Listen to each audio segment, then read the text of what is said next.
to you, in goals in succession, Sir Chris Hoy. Making an impression, Ronnie Ancona. And their team captain, David Mitchell. And facing them tonight, sports fan, Daddy Logan. Yes man, Danny Wallace. And their team captain, Lee Mack. And here's your host, Rob Brydon.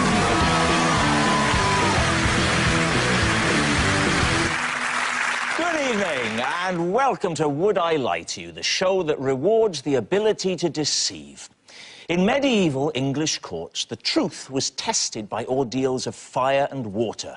On the basis a truthful person would be protected by God, who would then let them live a long and fruitful life until they died of syphilis, age 22. When asked if lying is justified, a staggering 73% of university students simply copied their answer from Wikipedia. And so, to round one, Home Truths, where our panellists each read out a statement from the card in front of them. To make things harder, they've never seen the card before, so they've no idea what they'll be faced with. It's up to the opposing team to sift the fact from the fiction. So, Chris, you're first up. Please reveal all. I have been approached by NASA to be the first man to cycle on the moon. Please, team. My first instinct is, why? Because, obviously, you can't go that fast on the moon, so it would be a waste of your talents. They may as well take you, Lee, with all respect. And I am imagining that your insurance is a lot higher than your insurance. Kathy, why are you so convinced that it was Lee and Chris that got down to the last two? Anyway, when? No. When? It was straight after Beijing, about 2 weeks after, but I had numerous requests and I had emails from all kinds of different people. Why did they wait 2 weeks? Lee said no. Not straight away. I thought about it for a couple of weeks. I think I can sort this out. It's quite a bold claim you're making there, Chris. Tell me, is it true? It's a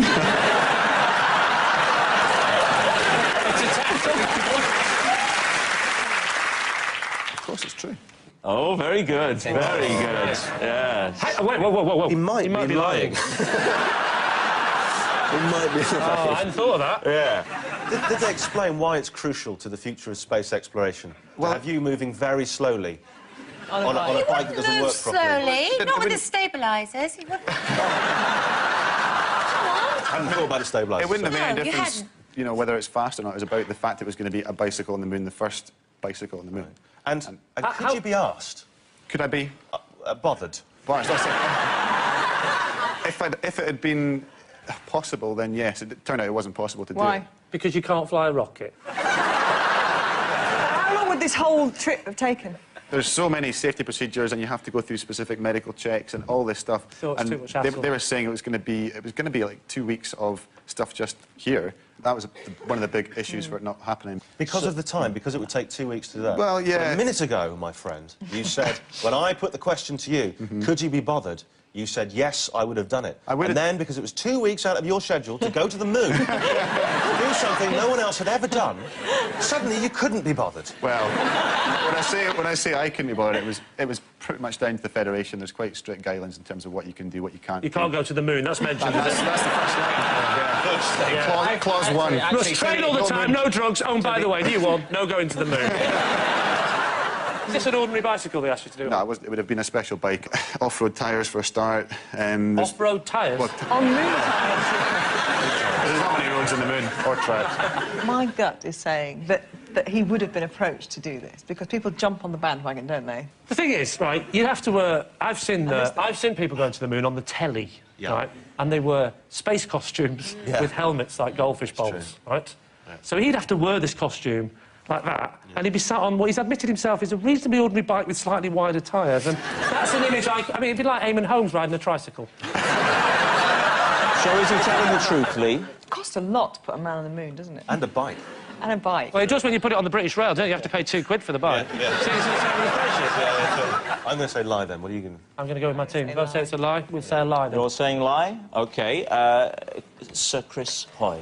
It Is it a lie? A lie. It was a lie. Chris hasn't been approached by NASA to cycle on the moon, although he has cycled through the lobby of a travel lodge, so has experience of pedalling somewhere hostile with no atmosphere. Gabby Logan, you're next. When I present a show for the first time, I like to wear red underwear. David's team, what do you think? People were genuinely moved by that. What? Red is a colour synonymous with luck and fortune, with the Chinese, anyway. And I... Right. Chris, you must know what superstitions... I don't follow superstitions. You should. You'd be really good, then. The Chinese, this Chinese thing with red, none of you looked like you had any recognition of that. I thought this was quite well known. No, I associate red with sort of communism and... and the colour bits of the map are painted during the glory days of the British Empire. The Chinese do get married in red, They do. But you're not Chinese. Why do you find that the need to go for a Chinese custom? Yeah, what's wrong with our luck? What's wrong with a nice horseshoe or something? You have to go for Chinese luck. That's better luck. Alternative luck. Nothing on good conventional luck. An operation, not acupuncture. I'm not sure if there are actually any colours synonymous with luck in the UK. I'm not really sure. Why don't you stick two magpies in your bra? Bad luck. I do actually say, if I see one magpie, I say, hello, Mr. Magpie, how's your partner? Because you have to say partner. You can't say wife or husband. Right. That would be assuming that they have a heterosexual relationship. So a magpie... It's political correctness gone mad. David, what do you reckon? It's very hard. I'm a very indecisive person, as you know, Rob. It's very... As you know, Rob, that makes it sound like I'm always coming on to and you're always saying I can't make my mind up. What do you think? Well, it's a difficult one. You're the captain. Come on. It's your You want me choice. to show leadership? Oh, Christ. I'm going to... Can you imagine if he'd have been on your Olympic training team? I can't get to win. Well, just try cycling quicker. I don't know. I can't. Just... You're saying it's... I'm saying true. You're saying it's... I think it's a lie, but... on balance, I think it's a lie. So I'm going to say lie. You're saying that your team consider it a lie, Gabby Logan. Is it a lie or is it the truth? It is the truth. Yes, it's true. When Gabby presents a show for the first time, she does like to wear red underwear. Actually, when I'm presenting, I like to wear my lucky pants. I've had them for 10 years and I'm sticking to them. Danny, your turn. Here we go. Whenever someone recognises me but can't place me, I tell them I'm part of the Olympic cycling team. David's team, what do you think? So, why do you do that? Other than, you know, hilariousness. Well, it's kind of that thing where people come up to you and they think they might know you, but I'm not one of those sort of really well-known faces, so you have to come up with something, and you come up with something sort of vaguely plausible. For example, I'm the comedian Danny Wallace, Mike. Yeah, but then it's quite awkward if they say, I don't know what that means. It's one of those. I have had different things in the past. Someone asked me if I was Danny Glover. That was quite awkward.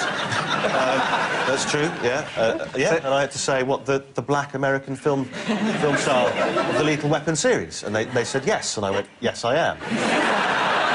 All I'm saying is, I get confused for other people. Right. And sometimes it's nice to send them on their way thinking, oh, yeah, that is that guy. So which of the British cycling team do you pretend to be? I pretend to be Danny Wallace. Presumably you must know a bit about cycling in order to kind of bluff your way in case they say, oh, that's interesting.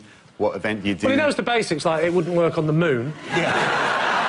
Unlike some of us, Chris. Yes. To be fair, Danny has got the haircut of a man who's just ridden on a bicycle. Backwards, through a hedge, on the moon. What if they ask you, do you shave your legs?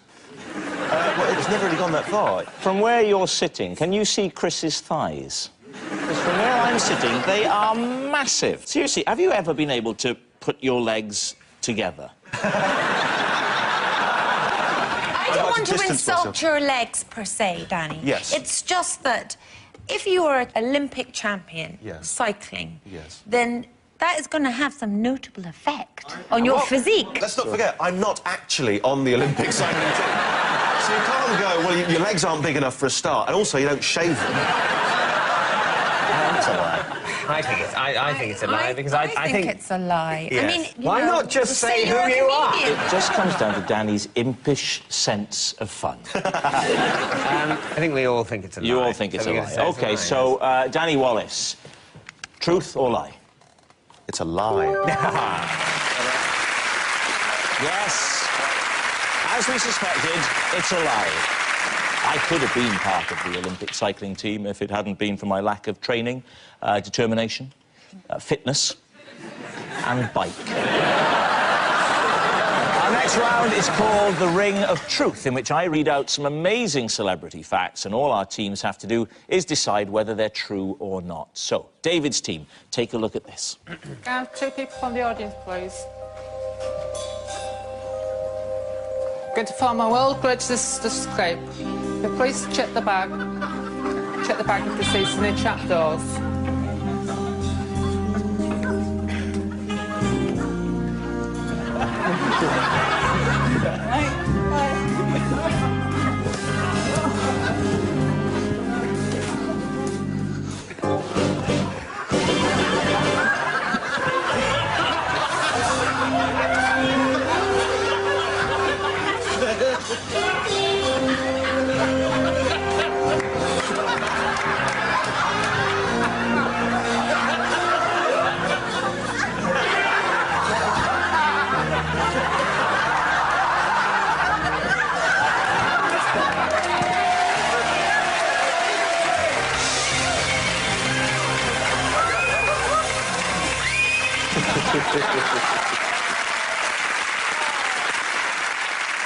I have to say, if British police want to crack down on knife crime, I think the first person they should search is Keith Chegwin. That's a good point, because that doesn't look like a very dangerous trick, but that will have been during Keith's drinking phase. So, imagine that with a pair of scissors. Yeah, I think if anyone that drunk comes that close to me with a knife, I'd be glad to be in a bag. Here's the related fact, then, for David's team. Prince Charles became a member of the Magic Circle when he auditioned using his cup and balls trick.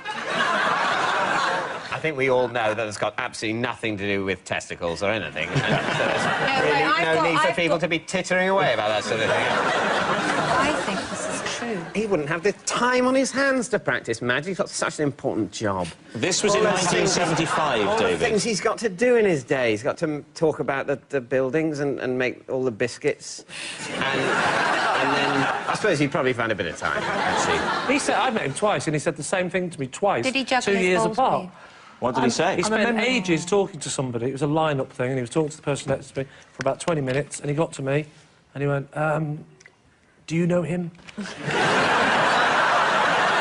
It's eminently possible. You know, he's got a lot of time to piss away. So, I mean, look at him. At least it keeps him off the sauce. You're saying it's true? Well, let me surprise you by telling you that it is true. Yeah. Prince Charles did become a member of the Magic Circle after auditioning with his cup and balls trick. In fact, Charles still practices magic and regularly makes his crown jewels disappear inside a horse box.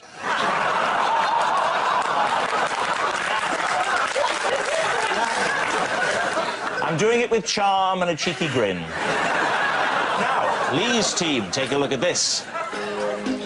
The automatic public convenience, commonly known as a superloo, plays music, is centrally heated and washes itself out after it's been used. Tramps try to use them for a night's sleep. Prostitutes use them for their business. They're in there for 15 minutes and then it's all over. The door opens automatically after 15 minutes. Homosexuals use them. People leave shopping bags in there, wallets, their briefcase, anything at all. Anything you think of carrying with you in the day, you'll usually find in the lavatory sooner or later. I know the Bee Gees haven't done much recently, but is Robin Gibb a toilet attendant?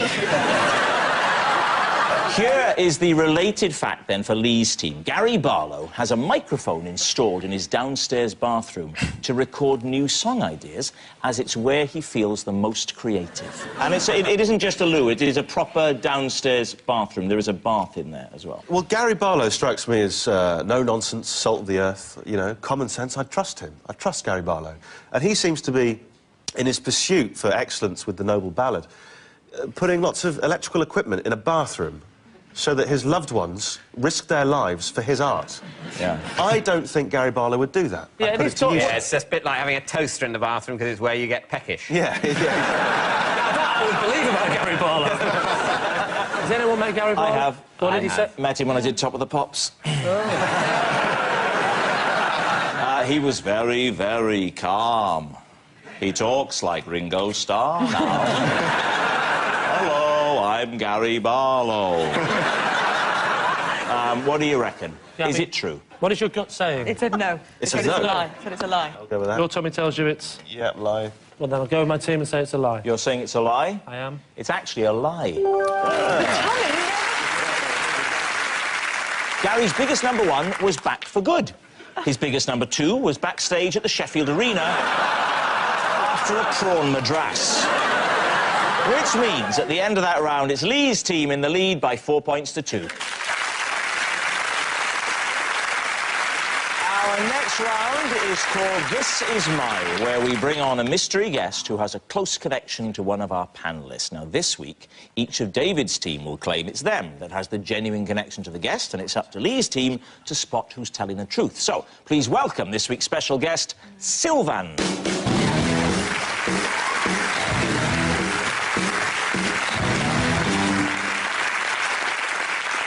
So, Ronnie Ancona, what is Sylvan to you? This is Sylvan, and he designed a household robot that speaks with my voice. All right.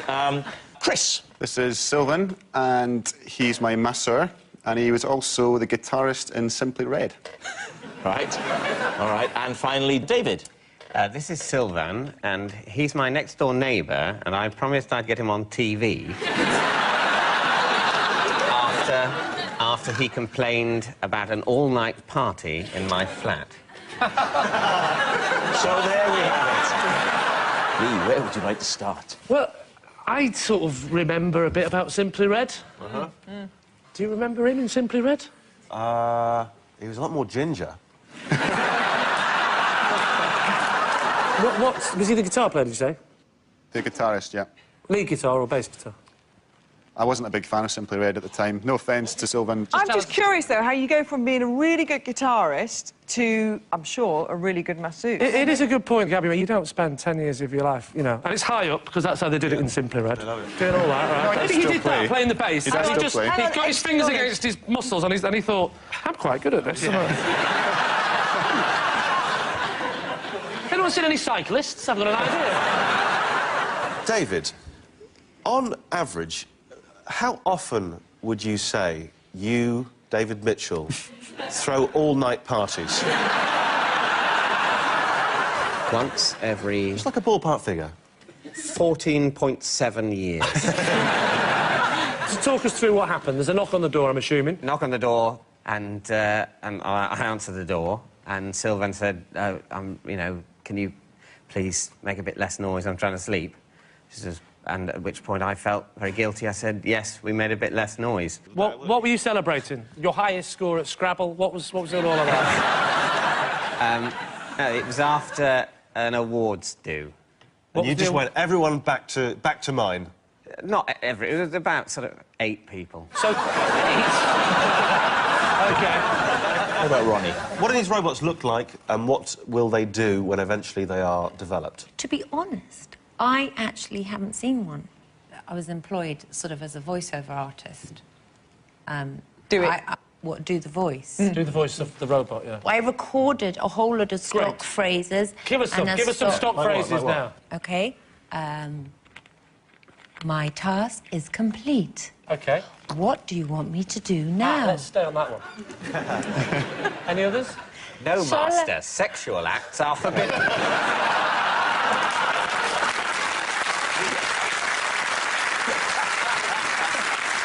When you say David, I feel like I've just been turned down by C-3PO. This is really, really plausible. It's certainly more plausible than David having an all-night party. Yeah. OK, we've got to make a decision. Can we just have a quick look at Sylvan's hands? Those are his hands. They are nice. Actually, that was a good clue, because if he hadn't have had any hands, that would have ruined it. And the robot invention thing, but not David's, because, well, actually, he knocked on the door. No, Banged his head. Gabby, yeah. Keep the noise down. I think Gabby's cracked it. A masseuse needs good, strong hands. Bass player needs good, strong hands. I'm with Logan. I think we're erring towards Chris, then, aren't we? Yeah. What are you going to say? I'll go with Chris. OK, Sylvan, would you like to reveal your true identity? I am Chris Hoy's myself. And I used to be in Simply Red. Wow!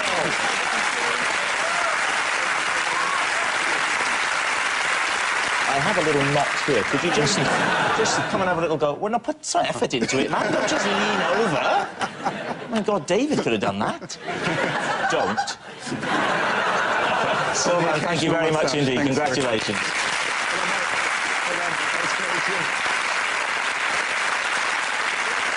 Which brings us to our final round, quickfire lies, in which our panellists lie not only through their teeth, but also against the clock. Now, David's team are currently behind, so they need to pull their finger out. Starting with... it's Lee. I can't eat custard creams because they remind me of Spencer Whitfield, who bullied me at school. David. What did Spencer Whitfield do to you? He pinned me down with his mates, and he force-fed me custard creams. Why not just beat you up? Why did they want to feed you custard cream? Did you look thin? The kind of lessons we had was, believe it or not, in secondary school, right, we'll go around the class and you've all got to tell us your favourite biscuit. One you like, one you hate. And what subject was this? It was home economics, and... Did you do A-level home economics? No, I didn't do A-levels, obviously. Look at me. What do you think the effect of A-levels on the face are? You can see I've got the scars of A-levels. The type of school you went to, if you were a boy, you couldn't do home economics, you would have been doing woodwork. Yeah, no, I think you're mixing me up with the film Kes. Where it was a choice between kestrels and coal. I was allowed to choose home economics. I wasn't. Why did you choose that subject above kestrels Do you know or why? coal? Genuinely, I thought it was about money. I thought I'd learn how to use money in a sensible way. And I got in there, and it was full of the kids that wanted to do cooking and needlecraft. Who were big bullies.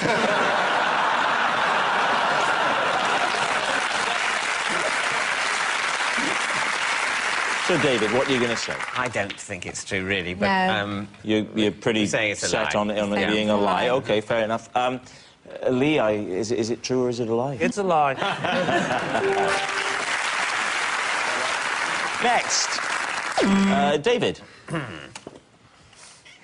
The only concert I have ever been to was by Shirley Bassey.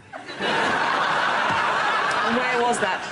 It was at the bit of Wembley that's not a football stadium, but is nevertheless a very large On the room. tube station. No, I think the arena. The arena.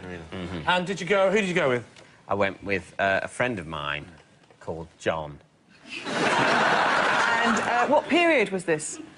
It was the 18th century. I think about 7 or 8 years ago. Was she surprisingly good? She was pretty good. She was incredibly loud. You don't expect that, do you, at a concert? Can you remember any of the songs she sang? I think she sang all the, like, Goldfinch. She definitely sang Diamonds Are Forever as well. Yeah. And I can't help thinking you know nothing about Shirley Bassey, but you've watched a lot of James Bond films. I can't believe you've never been to a classical concert. OK. So what do you think, Lee? It's I'm well, it's a curious I don't one. know. I can believe David doesn't strike me as the type of person that would go to loads of gigs. Yeah, so it is possible that he's not been to a concert before. It's a lie. Yeah. What do you think, Gabby?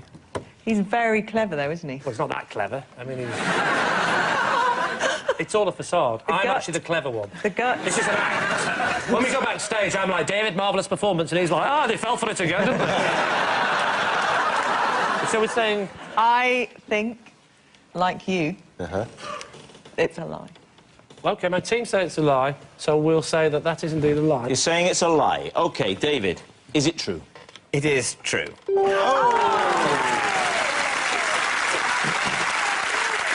Next, it's Gabby. I have a possession. Ah, right. Well, then take out the box underneath. That's it. Pop it on the desk. These are some of the birthday cards that I've posted to my pets.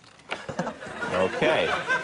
Without looking at the cards, can you tell us which... Oh, no, these are all sent to Sydney. No, hang on a second. That's to Jodie. Who's Sydney? Sydney's the dog. Right. Jodie... Jodie Marsh lives in a basket under a bed. Jodie's a rabbit. Have you always had pets? Ever since I was a small child. My mum actually ran over a cat once, so we weren't allowed cats after that. But my... Seems rather unfair. Was she afraid that the cat community would take their revenge? Can we ever look at the cards? No, you can't. No.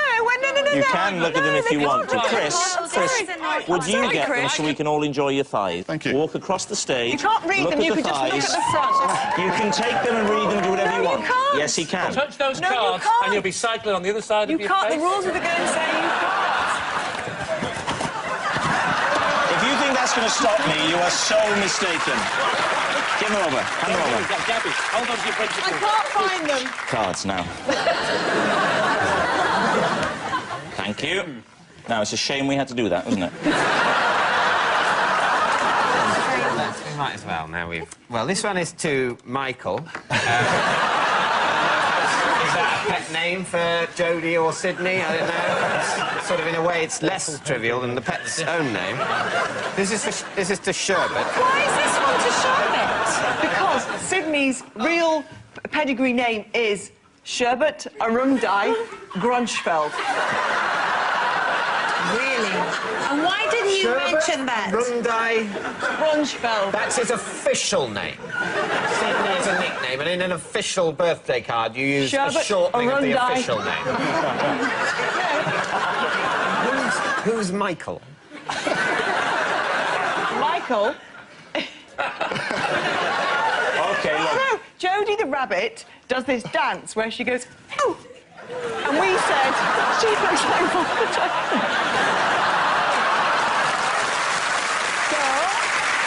So, David, what are you going to say? It's a difficult one. I just... It's got to be a lie, surely. I think we think it's a lie. We've got to go for a lie. You're saying lie. OK, We're so, saying it's a Gabby, lie, yes. were you telling the truth or were you telling us a lie? I was telling a lie.